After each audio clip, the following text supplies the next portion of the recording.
Daily Bible reading, 1 Samuel chapter 14, verses 31 through 52. They struck down the Philistines that day from Michmash to Aijalon, and the troops were famished. The troops pounced on the spoil. They took the sheep and cows and calves and slaughtered them on the ground, and the troops ate with the blood. When it was reported to Saul that the troops were sinning against the Lord, eating with the blood, he said, "You have acted faithlessly. Roll a large stone over to me today." And Saul ordered, "Spread out among the troops and tell them that everyone must bring me his ox or his sheep and slaughter it here and then eat.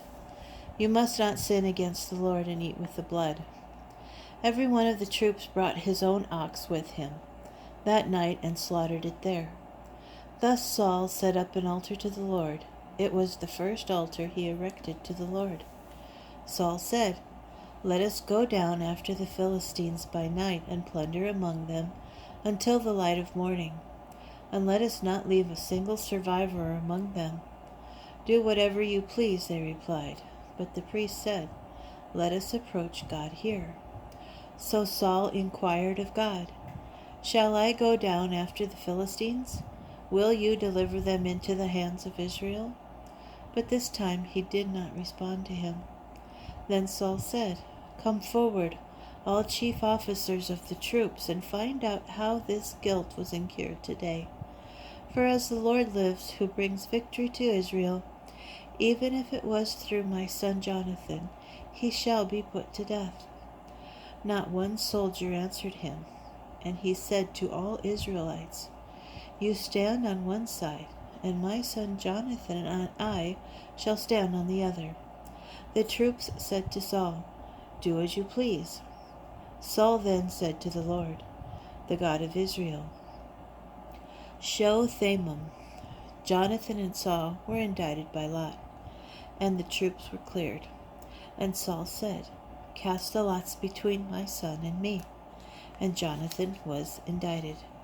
Saul said to Jonathan, "Tell me, what have you done?"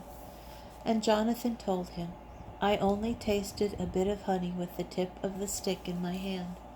I am ready to die." Saul said, "Thus and more may God do. You shall be put to death, Jonathan." But the troops said to Saul, "Shall Jonathan die after bringing this great victory to Israel? Never. As the Lord lives, not a hair of his head shall fall to the ground. For he brought this day to pass with the help of God." Thus the troops saved Jonathan, and he did not die. Saul broke off his pursuit of the Philistines, and the Philistines returned to their homes. After Saul had secured his kingship over Israel, he waged war on every side against all his enemies, against the Moabites, Ammonites, Edomites, the Philistines, and the kings of Zobah. And wherever he turned, he worsted them. He was triumphant, defeating the Amalekites, and saving Israel from those who plundered it. Saul's sons were Jonathan, Ishvi, and Malchishua, and the names of his two daughters were Merab the older and Michal the younger.